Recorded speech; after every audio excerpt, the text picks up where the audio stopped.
Hello learners, hello everyone. आज मैं start करने जा रही हूँ एनसीईआरटी का चैप्टर थर्ड क्लास सिक्स का, जिसका नाम है फाइबर टू फैब्रिक। और यस गाइस, अगर आपको मेरी वीडियो अच्छी लगती है तो please like, share and subscribe my channel. And please bell button को प्रेस कर लीजिए ताकि आपके पास हर एक नोटिफिकेशन आए मेरे चैनल से।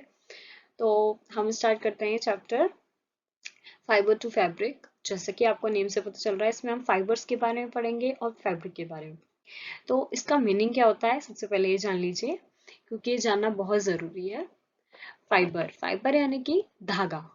धागे को हम फाइबर कहते हैं और फैब्रिक हम क्लोथ्स को कहते हैं, यानी कि जो धागे से मिलके जो कपड़े बनते हैं। हम सभी जानते हैं कि कपड़ा किससे बनता है, फाइबर से ही बनता है। तो धागे से मिलके जो चीजें बनती हैं, जो जैसे कि जो हम डेली यूज में कपड़े पहनते हैं, जैसे कि मैंने भी ये जो कपड़ा पहन रखा है, जो क्लोथ पहन रखा है, ये भी फाइबर से मिलके बना है। इसमें छोटे छोटे फाइबर होते हैं। तो अब हम स्टार्ट करते हैं ये चैप्टर। यहाँ पे बता रखा है, बूजो और पहेली दोनों एक शॉप पे जाते हैं जहां वो देखते हैं कि उन्हें डिफरेंट वैरायटी के क्लोथ्स मिलते हैं।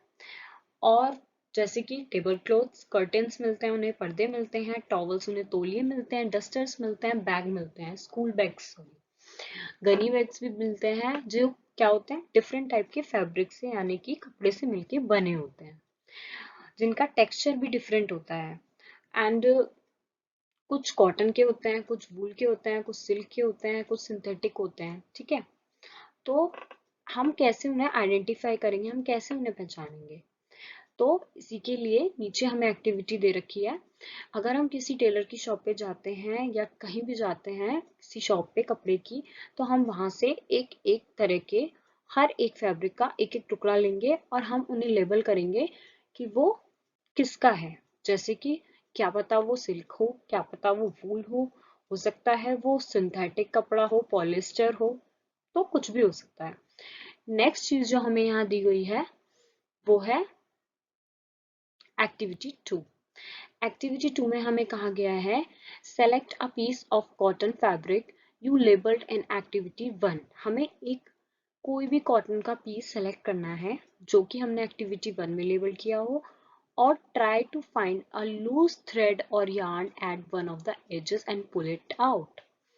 तो इसमें हमें कहा गया है, जो भी कॉटन का क्लोथ हमने एक्टिविटी वन में यूज करा है, उस कॉटन के क्लोथ को हमें लेना है और उसमें जो उसके लूज निकले हुए जो थ्रेड है उन्हें और यार्न को हमें पुल आउट करना है, मतलब निकालना है और फाइंड करना है। तो नेक्स्ट, तो जैसा कि यहाँ पे हमें दे रखा है इस एक्टिविटी में, फिगर में, figure 3.3, pulling a thread from a fabric. तो आपको क्या विजिबल होगा कि छोटे छोटे आपको धागे मिलेंगे जो कि इस तरीके से होंगे।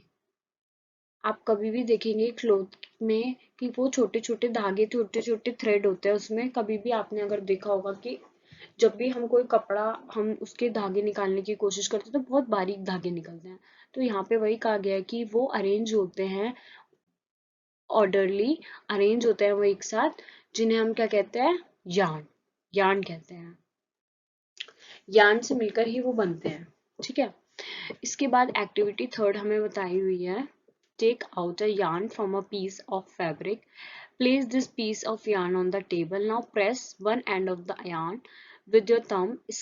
Stretch the other end of the yarn along its length with your nail, as shown in figure 3.4. Do you find that at the end the yarn split up into the thin threads? कभी भी आपने देखा होगा, अगर आप इस तरीके से yarn को, कॉटन के yarn को थोड़ा सा भी उसे थंब से स्क्वीज करेंगे या कुछ करेंगे तो आपको काफी सारे छोटे छोटे धागे आपको दिखेंगे, थिन थिन से स्ट्रैंड्स दिखेंगे आपको। तो वो क्या होते हैं, वो क्या होते हैं, वो छोटे छोटे फाइबर्स होते हैं। ठीक है।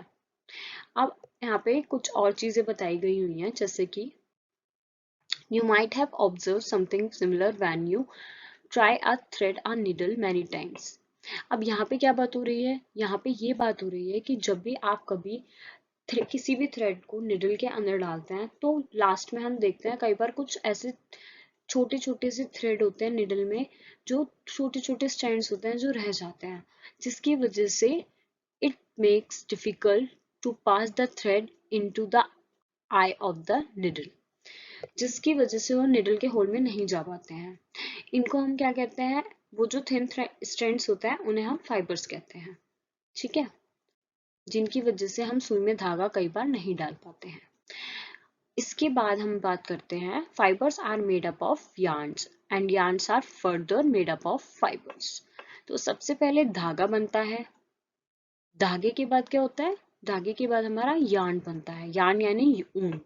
उसके बाद हमारा फैब्रिक यानी कि हमारा क्लोथ बनता है, बुनाई होती है तभी तो हमारा क्लोथ बनता है। कभी मम्मी स्वेटर बुनती हैं तो पहले उस ऊन के फाइबर से यार्न बनाती हैं, यार्न से फिर क्या करती हैं, यार्न से क्या करती है, फैब्रिक बनाती हैं। इसी तरीके से ये प्रोसेस चलता है। इसके बाद where do these fibre comes from, ये फाइबर्स हमें कहाँ से मिलते हैं, अब हम आगे ये पढ़ेंगे। तो यहाँ पे बताया हुआ है the fibres of some fabric such as cotton, jute, silk are obtained from where, from plants and animals.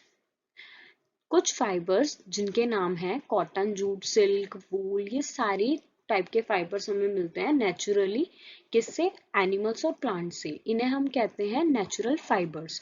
जो हमें नेचुरली मिलते हैं हम उन्हें नेचुरल फाइबर कहते हैं।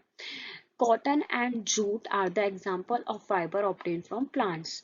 इन सभी में से कॉटन और जूट एक ऐसा फाइबर है जो हमें प्लांट से ऑब्टेन होता है, ठीक है, और प्लांट और एनिमल दोनों ही नेचुरल सोर्स होंगे।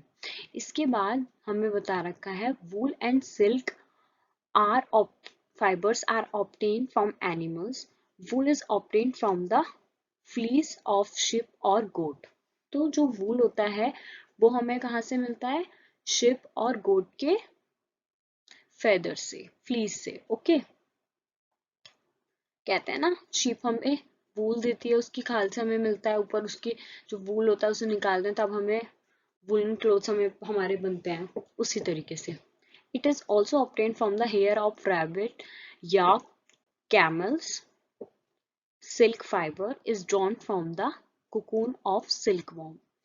इसके अलावा हमें रैबिट और याक और कैमल, ऊंट के और खरगोश वगैरह के बाल से भी हमें वूलन मिलता है।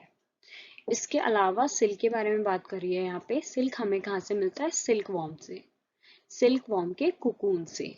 सिल्क वॉर्म जो होता है एक तरह का एक कीड़ा होता है, हम कह सकते हैं इंसेक्ट होता है, जो हमें प्रोवाइड करता है, एक पूरी साइकिल बनाता है, जिसके बाद वो अपने कुकून में से हमें उसके सिल्क मिलता है, सिल्क वॉर्म, ठीक है। सिल्क वॉर्म हमें क्या देता है, सिल्क फाइबर। सो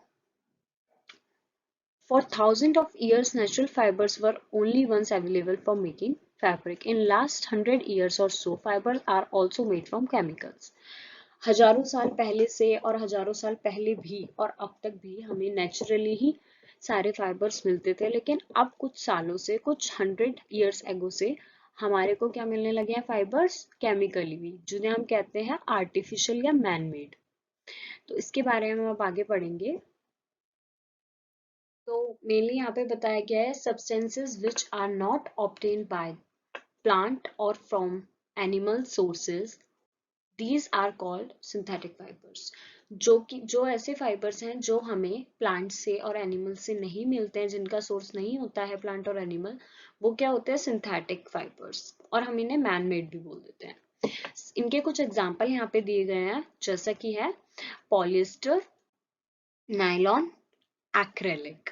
ये कुछ एग्जाम्पल हैं सिंथेटिक फाइबर के, ओके। इसके बाद हमें कुछ एक्सप्लेनेशन दी गई है सम प्लांट फाइबर्स की, थोड़ा हम डिटेल में पढ़ेंगे। कॉटन की यहाँ बात करी गई है, जैसा कि आपने देखा होगा हम कुछ लैंप यूज करते हैं, ऑयल लैंप्स में बत्ती लगाते हैं, पूजा के लिए हम बत्तियां यूज करते हैं, तो उसमें क्या होता है, कॉटन यूज होती है, कॉटन की बॉल्स यूज होती हैं, ओके। इसी तरीके से कॉटन और कहाँ पे यूज होती है, जैसे कि फिलिंग ऑफ मैट्रेस, क्विल्ट्स और पिलोज, रजाई गद्दे वगैरह और पिलोज वगैरह में भी कॉटन हम भरते हैं, ठीक है, तभी तो सॉफ्ट लगता है।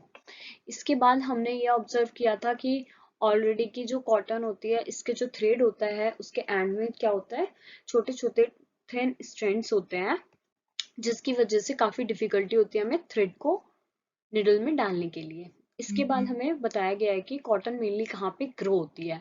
Cotton cotton it is usually grow in the fields, ये फील्ड में ग्रो होती है, जैसे कि आप यहाँ पिक्चर में देख पा रहे हैं। Cotton plants are usually grown at place having black soil, जहाँ पे ब्लैक सॉइल पाई जाती है जिन एरिया में, वहां पे कॉटन को ग्रो करा जाता है। इसके लिए जो कंडीशन होती है वो वार्म क्लाइमेट होता है, यानी कि एक थोड़ा गर्म टेम्परेचर चाहिए होता है और ब्लैक सॉइल चाहिए होती है, किसके लिए, कॉटन को ग्रो करने के लिए। ठीक है, इसके बाद हमें बताया गया है कि जो कॉटन है वो कैसे ग्रो होती है। वो उसके फ्रूट से निकलती है, कॉटन की बॉल्स, और कॉटन बॉल्स की जो साइज होता है वो फ्रूट से नहीं निकलती है। जो कॉटन बॉल्स होती हैं वो फ्रूट के साइज की होती है, लेमन के साइज की होती है, और वो मैच्योर होने के बाद में ओपन हो जाती हैं। पहले वो सीड से कवर होती है और बाद में वो मैच्योर होने के बाद ओपन हो जाती है, बर्स्ट हो जाती है। इसके बाद बताया गया है कि आपने कभी फील्ड देखा है, फिगर 3.6 में आप फील्ड की पिक्चर देख सकते हैं। जैसा कि ये कॉटन का फील्ड है, ये पूरा कैसा लग रहा है, जैसे कि स्नो से, बर्फ से कवर्ड हो, क्योंकि वो बिल्कुल इसी से सिमिलैरिटी होती है।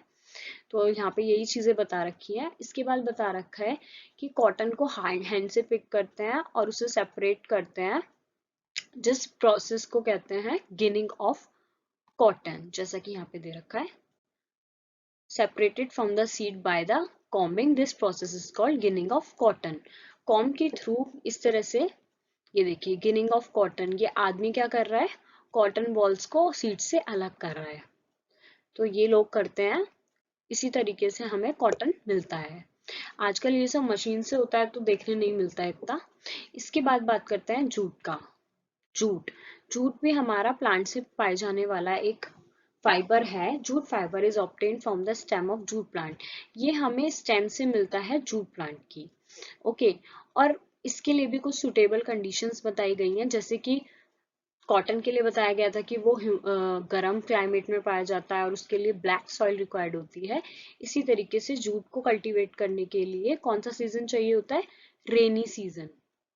ये रेनी सीजन में कल्टीवेट की जाती है। In India jute is mainly grown in, यहाँ पे कुछ एग्जांपल दिए गए हैं कि इंडिया में मेनली कहाँ कहाँ जूट को ग्रो कराया जाता है, जैसे कि वेस्ट बंगाल, बिहार, असम, यहाँ यहाँ इन रीजन्स में मेनली ये हार्वेस्ट होते हैं।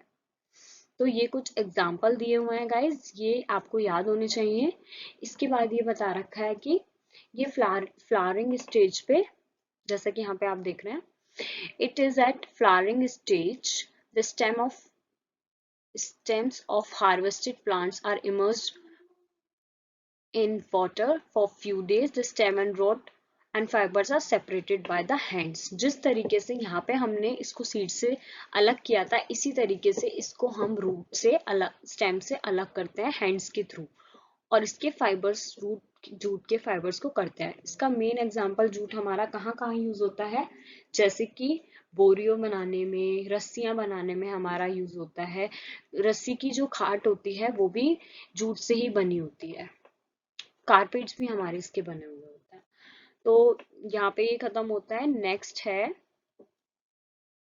बेसिकली यहाँ हम पढ़ेंगे कि कॉटन की हेल्प से yarn कैसे बनता है। तो जैसा कि यहाँ पे फिगर में हम देख रहे हैं, यहाँ पे ये क्या कर रहा है, ये पर्सन क्या कर रहा है, मेकिंग यार्न फ्रॉम कॉटन, ये कॉटन की हेल्प से यार्न बना रहा है। तो इससे क्या पता चलता है, सबसे पहले हमारे पास फाइबर होता है, फाइबर से यार्न बनता है और उसकी ही वजह से हमें फैब्रिक बनता है। तो ये एक कंटिन्यूस प्रोसेस है। सबसे पहले हमें सीक्वेंस याद रखना होगा, first fibre, second yarn, then fabric, fabric यानी क्लोथ। तो ये आदमी क्या कर रहा है, अपनी फिंगर्स की हेल्प से कॉटन को ट्विस्ट कर रहा है लंबा लंबा। इसी तरीके से हमारी यार्न की फॉर्मेशन होती है। ओके, और ये इसको टुगेदर, मतलब साथ में ये इसको ड्रॉन कर लेगा वूल से, यानी कि कॉटन से। तो ये लंबे लंबे जो थ्रेड्स बनाएगा, इसको हम क्या कहते हैं, हम इसे यार्न कहते हैं। इस तरीके से ये इसको बनाएगा। इसके बाद इस प्रोसेस को हम क्या कहते हैं, the process of making yarn from fibre is called spine. Spinning ये प्रोसेस होता है जिससे हम yarn बनाते हैं, किससे, फाइबर से। ये बहुत ही इंपॉर्टेंट है। इसमें क्या करते हैं, हम कॉटन के मास को ड्रॉ करते हैं और ट्विस्ट करते हैं, जैसे कि वो फिंगर्स की हेल्प से ट्विस्ट कर रहा है, जैसे कि आप इस पिक्चर में देख पा रहे हैं। इस प्रोसेस को हम किस डिवाइस के थ्रू करते हैं? Simple, a simple device for spinning is a spindle, also called takli, जैसा कि and another hand operated devices used for spinning is takli. Okay, जैसा कि आपको फिगर में दिख रहा है, और जैसा कि हम जानते हैं कि पहले महात्मा गांधी जी इसको बहुत यूज करते थे और इंडिपेंडेंस मूवमेंट में उन्होंने ये यूज करा था और स्पिनिंग की थी। तो इन्हीं सब की हेल्प से ये बनते हैं, लेकिन आज के मॉडर्न जमाने में ये काम मशीन से होता है, तो आजकल कोई भी इनका यूज नहीं करता। नेक्स्ट इसके बाद है यार्न टू फैब्रिक। अब हम नेक्स्ट प्रोसेस पढ़ेंगे जिसमें पढ़ेंगे yarn to fabric. Yarn to fabric बनाने के लिए क्या करते हैं और इस प्रोसेस को क्या कहते हैं? There are many ways by which fabrics are made from yarns. The two main processes are weaving and knitting. तो ये दो मेन प्रोसेस होते हैं जिनसे हमारा क्या बनता है? यार्न से फैब्रिक बनता है। जैसे कि अभी हमने कॉटन से यानी कि फाइबर से यार्न पढ़ा, अब हम यार्न से फैब्रिक का प्रोसेस पढ़ेंगे जो कि दो वेज में होता है, जिसे हम कहते हैं वेविंग एंड निटिंग। तो सबसे पहले हम बात करेंगे वेविंग की। In activity 2 you might have noticed that a fabric is made up of two sets of yarn arranged together. The process of arranging two sets of yarn to make a fabric is called weaving.